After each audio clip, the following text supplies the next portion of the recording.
Hello, everybody. This is Gerald Salenti, and it's Wednesday, September 24th, 2025. Let's see, Wednesday, Thursday, Friday, Saturday.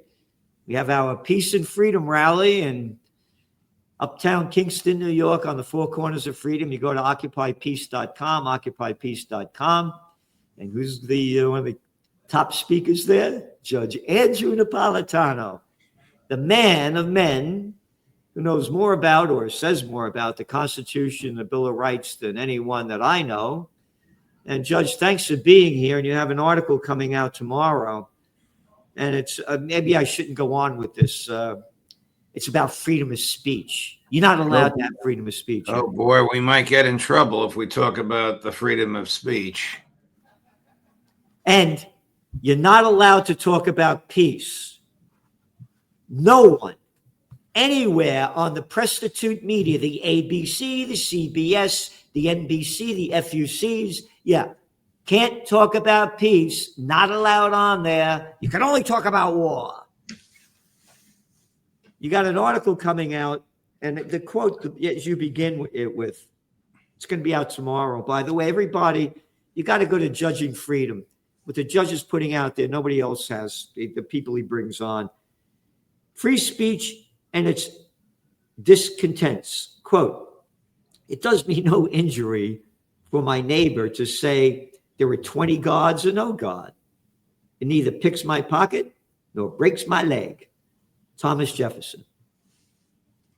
I mean, that really is the essence of Jefferson's belief, expressed in a very pithy way, that the freedom of speech is a natural, personal, inalienable right that the government cannot interfere with, either by legislative action or executive command.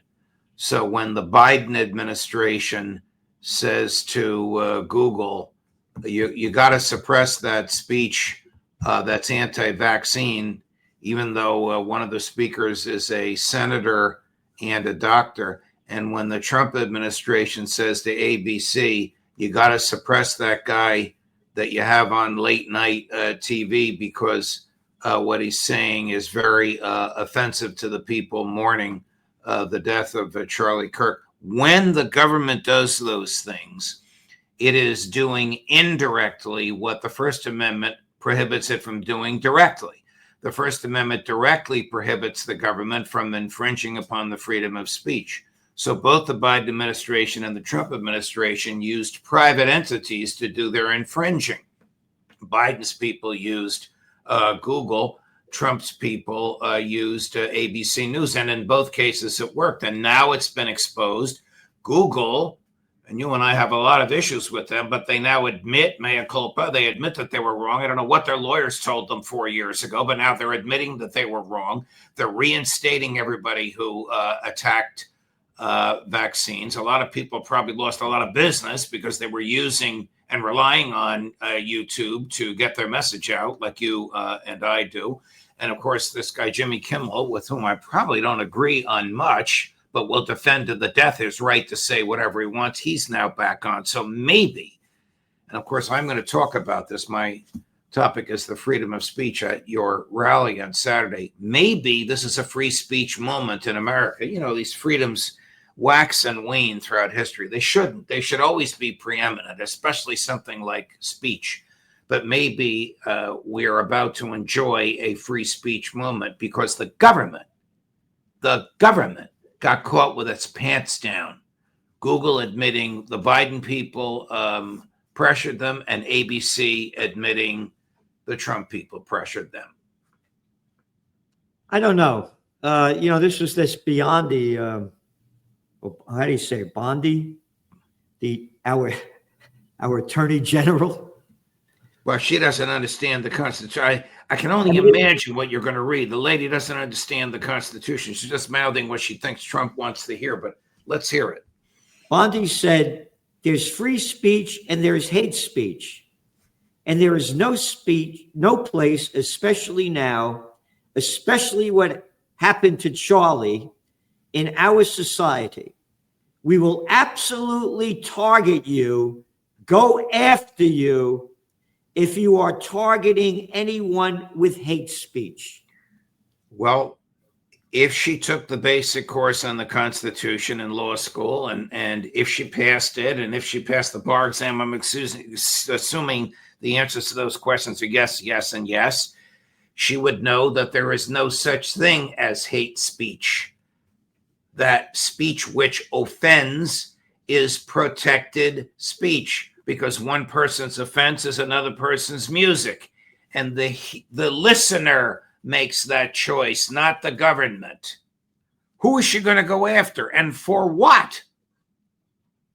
How about I hate Genocide Joe for stealing all our money to keep the Gaza genocide going? How about I hate what Trump is doing in supporting Israel's genocide and the stealing of Palestinian land in the West Bank? Get Salenti arrested. How dare you hate that? Well, under her theory of the First Amendment, which of course I said has been rejected by the Supreme Court since 1963, which is probably before she was born, under her bizarre theory of the First Amendment, they would come after you and me because we hate what the government is doing.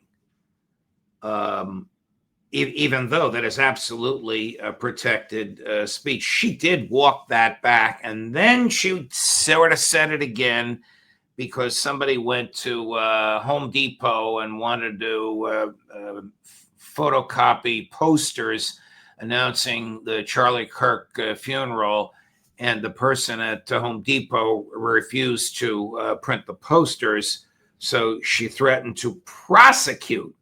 Yeah. Prosecute. It's just not a crime, even if there were a law that said you had to take the posters. Prosecute Home Depot. So she's off the wall. She's just a mouthpiece for the White House. She's not a serious lawyer running an independent Justice Department.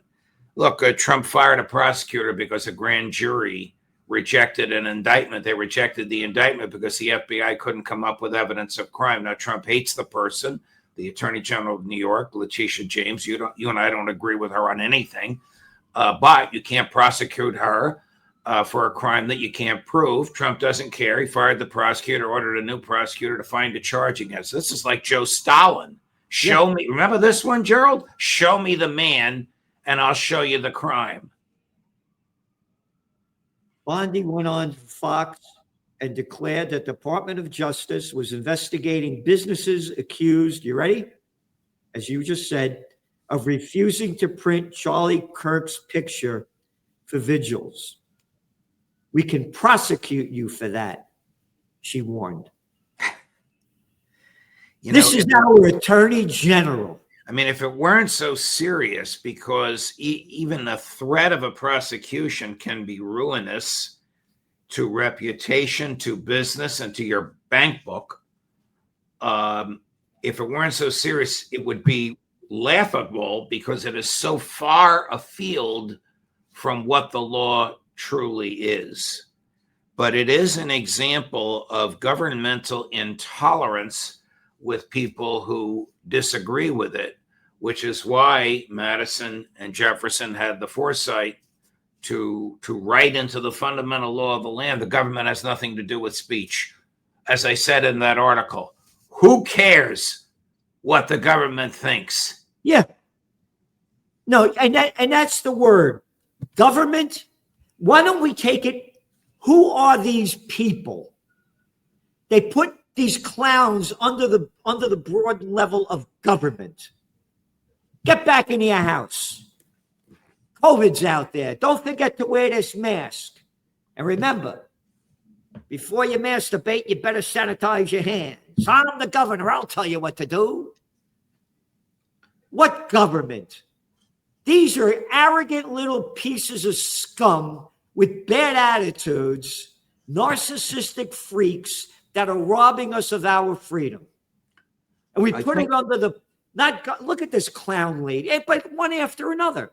Well, I think you're right. She's an example. And it's not just Trump, it's the Senate. She should never have been confirmed. You know, the Senate now confirms people en masse. So there isn't even a vote on individual nominees. The last confirmation had 45 human beings in it, one vote. Only Rand Paul voted against these people. The other Republicans all vote in favor of them, even though many of them are patently unqualified. A person that cannot articulate basic black letter law. Black letter law means every lawyer knows what it is. A person that cannot articulate black letter law has no business being the chief law enforcement officer of the United States. Maybe she'd be a good press secretary, but not a good attorney general. It's a joke. This article you have here is so important to read. You see, the modern concept of freedom of speech did not dawn until the Warren Court in the 1960s. In 2 cases, the Supreme Court ruled there is no such thing as hate speech, and the government may not do indirectly what is prohibited from doing directly. It's just what we talked about. I mean, this was a state attorney general saying to a publisher, we think your author's books are dangerous and we want you to tell them to dial it back. And the Supreme Court said, go take a hike. I mean, the publisher lost in the lower courts, but then it made its way to the Supreme Court, which unanimously said, you can't do that. You can't use the power of government.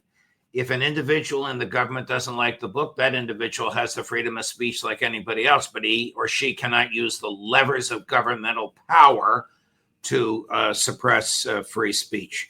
That's been the law of the land, as I said, since before Pam Bondi was born. Again, it's one thing after another. They're just robbing us of our freedom, stealing our money to keep ramping up these wars. And does it matter? Does it matter who's the president? Does it matter which party controls Congress? No. I mean, debt increases, wars rage, presidents kill. Nothing changes. Whether it's Barack Obama or Donald Trump, nothing seems to change. They glory in killing people. Talking about the Trump came out, just did hey, don't forget, let's go back to the campaign in 2024. Hey, you elect me, I'm gonna end that Ukraine war in 24 hours, all right? Hey, now that I'm elected, I'm gonna end that war's gonna end before I get inaugurated, all right? And how about that Kellogg Frosted Flakes, the clown boy playing over there? What's his role? He said the war in January. He said the war in Ukraine will end in 100 days, and Russia will lose. Yeah. And now, what's Trump saying? Now, Trump is saying Ukraine can win, and it can win back all of the land, including Crimea, which was the subject of a vote, of a plebiscite. It can win back all of the land now under Russian control. I mean, this is simply so irrational that you have to question the president's thinking. It's a metaphysical impossibility for this to happen. Why he says something like that, who the hell knows? He also says Russia's a paper tiger. I mean, they have the strongest military and nuclear weapons on the planet. They are not a paper tiger. What does he gain by saying that? You mean this is the Russia that in World War II, they lost over 25 million people that were killed by the Germans, and they were the first ones to defeat Germany? That Russia? Yes. Yeah, the Russia, without that Russia, Germany would have prevailed in Europe in World War II. Trump says the U.S. won the war. Russia won the war. This is what Trump said yesterday. After getting to know and fully understand the Ukraine-Russia military and economic situation, let's just stop at that. After getting to know and fully understand, what took you so long to getting to know and fully understand? It's hard for me to believe that it's hard for me to believe that he fully understands anything. What good towards peace came from the conference in Anchorage, Alaska? Yeah. The answer is easy. Nothing. Nothing. But he claimed that there was. He Yes. goes on to say, and after seeing the economic troubles it is causing Russia, I think Ukraine, with the support of the European Union, is in a position to fight, and this is all in caps, win all of Ukraine back in its original form. Oh, wait a minute. Its original form? I mean, going back to with Catherine the Great over there when it was part of Russia? That original form? Oh, no, we'll keep going. And that Russia has been, quote, fighting aimlessly for 3.5 years, a war that should have taken a real military power less than a week to win. Wait a minute. A real military power less than a week to win? You mean the Vietnam War, America's war? How many years did that go on that we lost? Oh, how about the Afghan War, the longest war in American history that we lost? Oh, I forgot about the Iraq War that we lost. And you got the nerve to say would have taken a real military power less than a week to win? So I guess America's not a real military power. There you go.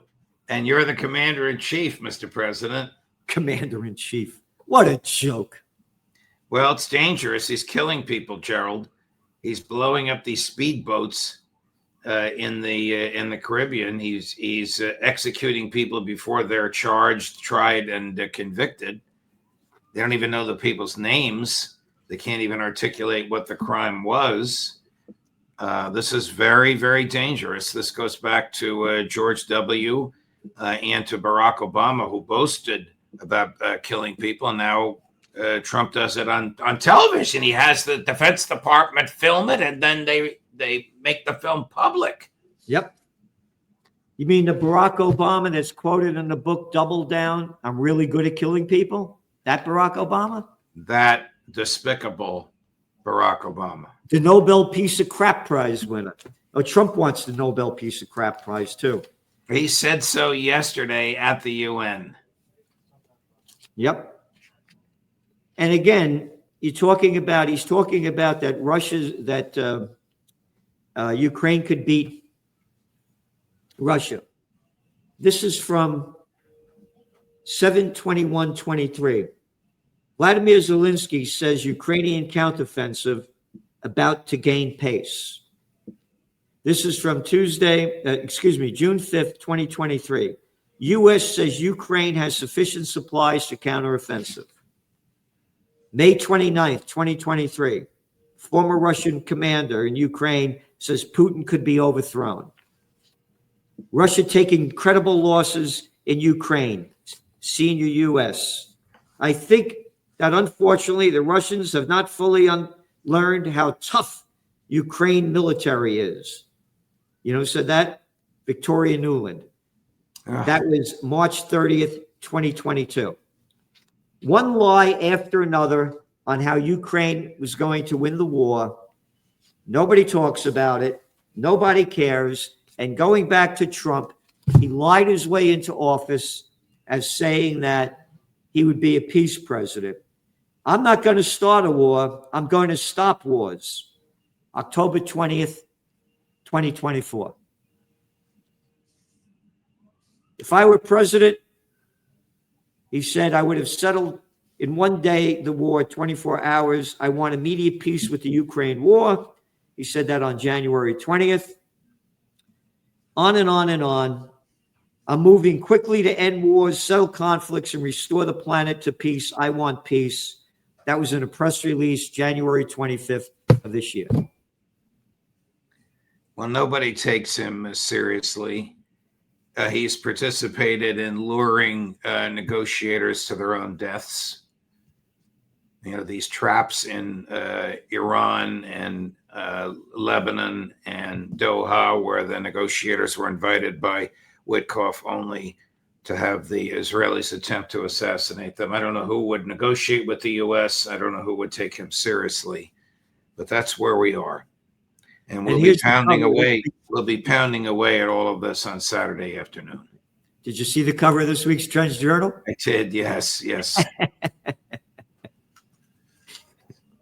We got banned from YouTube for putting this up. Oh boy. Those aren't my words. Those are his words, right? He said. Again, everybody, please come here on this coming Saturday. Judge Napolitano, Scott Ritter, Joe Lauria, Dennis Kucinich, Ray McGovern, Garland Nixon, and Roger Waters is going to be doing a live broadcast. I'm going to have other speakers as well. We're doing everything we can to bring peace on earth, goodwill to all. It's up to us to do it. It's not, the government. They're warmongering little freaks. None of these little boys and girls fighting wars. Remember the crap they used to say? If only women were in charge, there wouldn't be war. Remember that one? Yeah. How about Hillary Clinton? Oh, when she said when they said that Gaddafi was killed, remember that quote she said? We came, we saw, he died. Yeah. Oh, Margaret Thatcher, I forgot her. How about Samantha Powers, Susan Rice, Condoleezza Rice, all in favor of war? Oh, but you're not, women, that's a lot of crap. I don't want to hear about race, creed, color, gender. There's good and bad in everybody. Oh, yeah. That's maybe hate speech. I can't say that. Judge, thank you for all you're doing. Please, everybody come here on Occupy Peace. Go to occupypeace.com and go to Judging Freedom. Who's you going to have on, Judge? Tomorrow, Professor Sachs and Colonel McGregor. This afternoon, Aaron Mate and the great Pepe Escobar. Oh, great. Okay, Judge, see you Saturday. You got it, my man. All the best. All the best. Ciao, ciao.